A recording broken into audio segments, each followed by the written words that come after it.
आजादी के 75वें अमृत महोत्सव के उपलक्ष्य पर भाजपा युवा मोर्चा द्वारा हमीरपुर शहर में बुधवार सुबह बाइक रैली निकाली। बाइक रैली में मौजूद प्रत्येक युवा तिरंगा झंडा लेकर रैली में पहुंचे थे। तिरंगा रैली हीरानगर से शुरू होकर गांधी चौक होते हुए अस्पताल चौक और बाईपास होते हुए हीरानगर में संपन्न हुई। इस दौरान काफी संख्या में युवा मोर्चा के सदस्यों ने हिस्सा लिया। बताते चले कि भाजपा प्रदेश के हर जिला व ब्लॉक में 10 से 15 अगस्त तक तिरंगा रैली निकालेगा और लोगों को हर घर तिरंगा के प्रति जागरूक करेगा, ताकि हर गांव और हर शहर की छत पर 15 अगस्त के दिन तिरंगा लहराता नजर आए। तिरंगा रैली में 50 के करीब दोपहिया वाहनों ने हिस्सा लिया। युवा मोर्चा के द्वारा तिरंगा यात्रा निकाली जा रही है।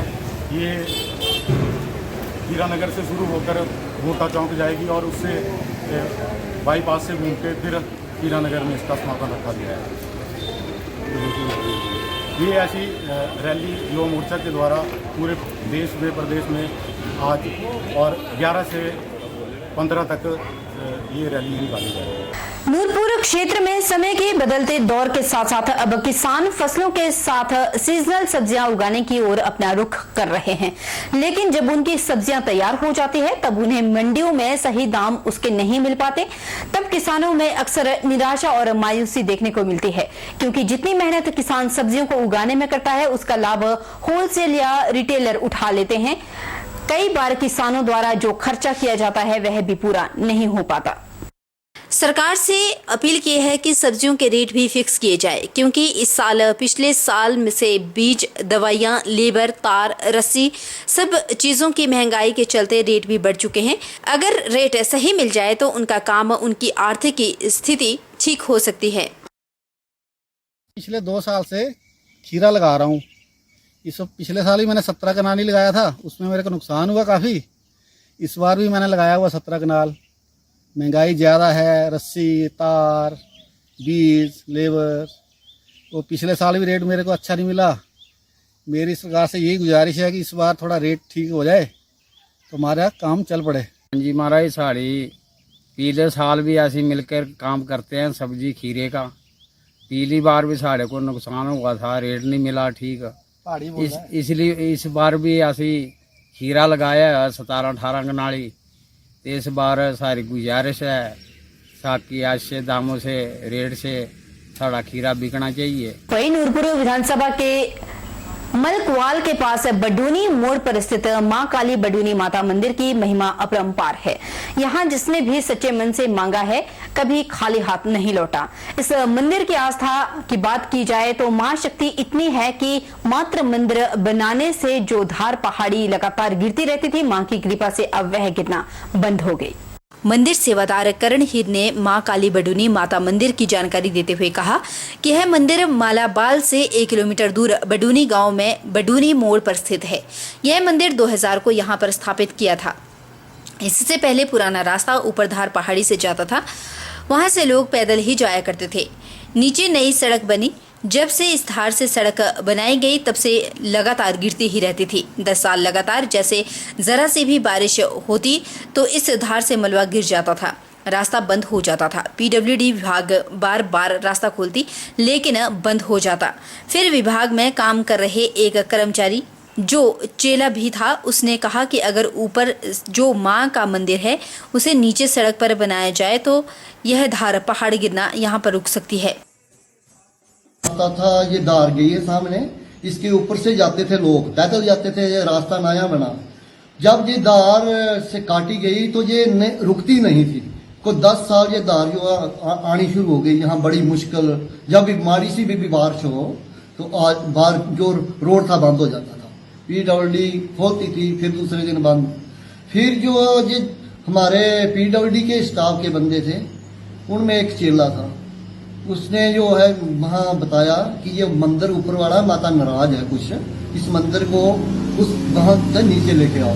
फिर वो पीडब्ल्यूडी वाले गए थे, उन्होंने वहाँ से जो पत्थर तरसूल लेके यहाँ स्थापित किया था, थड़ा बनाया था। उसके बाद ये धार अपने आप खुद रुक गई। हिमाचल प्रदेश नशा निवारण बोर्ड और चेतना संस्था के संयुक्त तत्वाधान में जिला प्रशासन के सहयोग से बुधवार से बिलासपुर जिला में नशा निवारण जन चेतना अभियान का आगाज हो गया।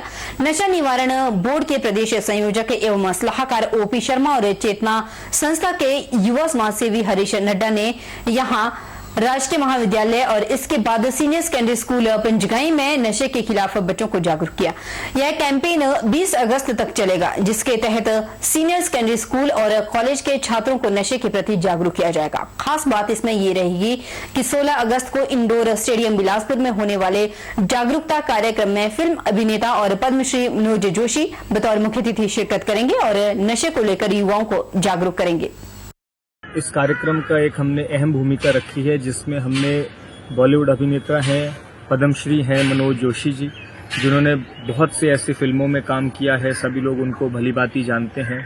उन्होंने हमारे आग्रह पर यहाँ आके बिलासपुर के युवाओं को संबोधित करने का एक हमारी रिक्वेस्ट को उन्होंने एक्सेप्ट किया है। तो इंडोर स्टेडियम में 16 तारीख को उनके माध्यम से भी हम ज़्यादा से ज़्यादा युवाओं तक पहुँचने का प्रयास करेंगे। मेरा सभी से आग्रह है कि जो भी, चाहे आप युवा हैं, चाहे आप बड़े हैं, लेकिन जो भी इस समस्या से लड़ना चाहता है तो इंडोर स्टेडियम आके उस कार्यक्रम में शामिल हो और हमारा इस अभियान में बढ़ चढ़कर सहयोग। विधानसभा चुनाव के मद्देनजर कांग्रेस पार्टी के द्वारा की जा रही घोषणाओं पर पूर्व मुख्यमंत्री प्रेम कुमार धूमल ने पलटवार किया। हमीरपुर में बातचीत करते हुए पूर्व मुख्यमंत्री प्रेम कुमार धूमल ने कहा कि चुनाव के समय मुफ्त देने की घोषणा करने से पहले आर्थिक आधार पर उसका आंकलन होना जरूरी है। वहीं पूर्व मुख्यमंत्री ने भाजपा में शामिल हो रहे नेताओं के मुद्दे पर कहा कि संगठन इस पर फैसला लेता है और संगठन को चाहिए कि पार्टी के निष्ठावान कार्यकर्ता को भी इस मुद्दे पर तवज्जो मिले। शिमला में कांग्रेस नेताओं के द्वारा पत्रकार वार्ता कर जनता को 300 यूनिट फ्री बिजली देने का, 18 से 60 वर्ष आयु वर्ग की महिलाओं को 1500 रुपए प्रति माह देने की घोषणाओं पर पूर्व में रहे मुख्यमंत्री प्रेम कुमार धूमल ने कहा कि मुफ्त सुविधाएं देने के मुद्दे पर प्रधानमंत्री नरेंद्र मोदी ने भी लिखा है। उन्होंने कहा है कि जो राज्य इस तरह की घोषणा कर रहे हैं उन्हें पड़ोसी देश श्रीलंका का हाल भी देख लेना चाहिए। के बारे में, मुफ्त की रेवड़ियां न बांटने के बारे में प्रधानमंत्री ने भी कहा है कि जो राज्य इस तरह कर रहे हैं और श्रीलंका का हाल हमने देख लिया। जो आर्थिक तौर पर आपके लिए संभव नहीं है वो नहीं कहना चाहिए।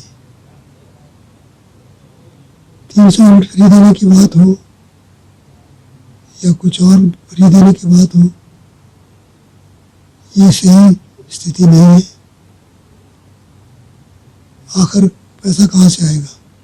इनके एक नेता ने कहा कि हम हर महिला को 1500 रुपये देंगे हर महीने। दूसरे ने कहा ये गलत है, ऐसा नहीं हो सकता, पैसा नहीं है। तो कांग्रेस का तो यही पता नहीं कि एक नेता का मैनिफेस्टो क्या है, दूसरे का क्या है। वहीं पार्टी में शामिल हो रहे नेताओं के मुद्दे पर पूर्व मुख्यमंत्री प्रेम कुमार धूमल ने कहा कि यह दायित्व पार्टी संगठन का होता है, लेकिन संगठन को चाहिए कि किसी के पार्टी में शामिल होने से पार्टी को मजबूती मिले तो अच्छा है, लेकिन उसके आने से पार्टी के निष्ठावान कार्यकर्ताओं की अनदेखी ना हो, यह भी सुनिश्चित होना चाहिए। धूमल ने कहा कि अपनी महत्वाकांक्षा के लिए पार्टी को नुकसान पहुंचाने वाले नेताओं पर भी संगठन को सोच समझकर फैसला लेना चाहिए। यह दायित्व संगठन का है कि वो इस बात को सुनिश्चित करे कि आने वाले तो आए, पार्टी का असर बढ़ता है, प्रभाव बढ़ता है, लेकिन आने वालों के कारण ये ना कि 5 आए तो 10 नाराज हो जाए। जो कार्यकर्ता वर्षों से काम कर रहा होता है, निष्ठापूर्वक काम करता है, उसको लगता है कि जिन लोगों ने चुनाव भी पार्टी के खिलाफ लड़ लिया, तो पार्टी को नुकसान भी पहुंचा दिया, उनको वापस भी ले रहे हैं। जो पार्टी को छोड़ के चले गए या तो कोई सिद्धांतिक मामले पर गए हों, लेकिन वो स्वार्थ के लिए छोड़ के गए और फिर ले रहे हैं या वैसे फ्रेश ले रहे हैं, तो इस बात को संतुलित करने के लिए पार्टी को विचार करना चाहिए। मंडी कटौला बजौरा कुल्लू मार्ग में रात करीब 10:30 बजे भारी भूस्खलन हो गया था, जिस वजह से रास्ता अवरुद्ध हो गया। भूस्खलन होने के कारण बड़े बड़े पत्थर और मलबा सड़क पर आ गए थे, जिसकी वजह से लोगों को खासी परेशानियों का सामना करना पड़ा। वहीं कटौला के निवासी रफीक का कहना है कि उनकी भाभी काफ़ी दिनों से बीमार चल रही है। उनका इलाज टांडा अस्पताल में चल रहा है। 9 बजे उनका चेकअप होना था, जिसके चलते वो भाई की गाड़ी लेकर सुबह 4 बजे घर से टांडा अस्पताल के लिए निकल पड़े। कटौला से 4 किलोमीटर आगे घोड़ा फार्म के पास सड़क मार्ग बंद था, तो इसके बाद वो काफ़ी परेशान रहे। उन्हें गाड़ी को बजौरा पंडोह मार्ग से ले जाना पड़ा। रफ़ीक का कहना है कि ये बहुत ही बड़ी लापरवाही है। लोक निर्माण विभाग थलौट की अगर आज इलाका उत्तर शाल से कोई भी व्यक्ति ज़्यादा बीमार हो जाता है तो वह शालगी से आगे कैसे जा पाता। इस प्रकार प्रशासन और जिस कंपनी का यह टेंडर है उनको ध्यान देना चाहिए, क्योंकि यह मुख्य मार्ग है। 11:30 रात को अगर मलबा गिरा है तो सुबह तक उसको क्यों नहीं हटाया गया, उन्होंने सवाल भी उठाया। प्रदेश व्यापी आह्वान पर मनरेगा मजदूरों से जुड़ी विभिन्न मांगों को लेकर नाहन में आज सीटू के बैनर तले डीसी कार्यालय परिसर में प्रदर्शन किया गया। इस प्रदर्शन के बाद सीटू कार्यकर्ताओं ने मनरेगा मजदूरों को मांगों को लेकर डीसी के जरिए मुख्यमंत्री जयराम ठाकुर को ज्ञापन भेजा। मीडिया से बात करते हुए सीटू के जिला सचिव आशीष कुमार ने कहा कि मनरेगा मजदूरों को न्यूनतम 350 रुपए मजदूरी देने की मांग और उच्च न्यायालय के आदेश अनुसार एक समान काम का एक समान वेतन नियम लागू करने की मांग की जा रही है। उन्होंने यह भी कहा कि मनरेगा में 8 घंटे काम करने पर निर्धारित पूरी मजदूरी मजदूरों को दी जाए और असेसमेंट के नाम पर होने वाली कटौती को भी निरस्त करने की मांग उठाई। सीटू द्वारा यह भी मांग की जा रही है कि मनरेगा में निर्धारित 120 दिनों का रोजगार सभी मजदूरों को दिया जाए और कार्य दिवस को बढ़ाकर 200 दिन किया जाए। सीटू का कहना है कि मौजूदा समय में मनरेगा बजट में कटौती के चलते मनरेगा मजदूरों को सिर्फ 40 से 50 दिन का काम मिल रहा है, जो न्याय संगत नहीं है। इस मांग पत्र में ये मांग की जा रही है कि जो मनरेगा जो वर्कर्स है उनको जो अभी मिनिमम वेतन नहीं दिया जा रहा है, तो हमारी ये मांग है कि जो समान काम का समान वेतन दिया जाए। और ये जो कानून भी बोलता है उस कानून के अंदर साफ साफ लिखा है कि जितना वेतन एग्रीकल्चर वर्कर्स को दिया जाता है वही वर्कर्स मनरेगा वर्कर्स को दिया जाना चाहिए। दूसरा हम इसमें मांग कर रहे हैं कि जो असेसमेंट के नाम पर मजदूरों की जो दिहाड़ी में कटौती कर दी जाती है, उनको कई बार वो मजदूरों की दिहाड़ी 50 रुपये 60 रुपये 100 रुपये इस तरह बनती है और असेसमेंट के नाम पे उनसे चार्जेस काट लिए जाते हैं। हम प्रदेश सरकार से मांग करें कि उसको भी रोका जाए। और अभी जो मनरेगा के अंदर जो मजदूरों को काम मिल रहा है वो न्यूनतम 40 दिन और 50 दिन का काम मिल रहा है। जब 40 और 50 दिन का काम मिल रहा है तो इसका मतलब साफ है कि केंद्र की सरकार ने और प्रदेश की सरकार ने मनरेगा के अंदर ये बजट में जो कटौती की है उसका ये परिणाम सामने आ रहा है कि अगर ये केंद्र की सरकार और प्रदेश की सरकार बजट देगी तो न्यूनतम जो हमारा जो 100 दिन का गारंटी का कानून भी है वो मजदूरों को 100 दिन का काम मिलेगा। आज दोपहर ज्वालामुखी के दरंग में एक बस और स्कूटी चालक की जबरदस्त भिड़ंत हो गई, जिसमें स्कूटी चालक की मौके पर ही मौत होगी। स्कूटी चालक अशोक गौतम ज्वालामुखी के रहने वाले थे और वरिष्ठ कांग्रेसी थे। बताते चले कि चंपापतन से आती हुई एक निजी बस की चपेट में स्कूटी चालक आ गया कि लिंक मार्ग से होते हुए ज्वालामुखी जा रहे थे। अचानक एक तीखे मोड़ पर दोनों टकरा गए और स्कूटी चालक बस के नीचे आ गया और उन्हें बस घसीटते हुए ले गई। सूचना मिलने पर पुलिस तुरंत मौके पर पहुंची। उन्होंने शव को अपने कब्जे में ले लिया है और बस को भी कब्जे में ले लिया। कार्रवाई शुरू कर दी। ज्वालामुखी पुलिस एएसआई विपिन कुमार ने बताया कि स्कूटी और बस की जबरदस्त भिड़ंत हुई है और पुलिस ने शव को कब्जे में लिया। पुलिस मामले की जांच कर रही है और बस को भी अपने कब्जे में ले लिया गया। रंग में एक एक्सीडेंट हुआ तो जो मौका पे मुलाजमान के साथ पहुंचा तो जहाँ पर एक बस ये है जयमा, इसका नंबर HP 8364 और एक स्कूटी है जो उसके स्कूटी बस के आगे पाई गई और एक जो सवार था वो बस के नीचे अगले टायर के नीचे पाया गया, जो काफी खसरा हुआ था।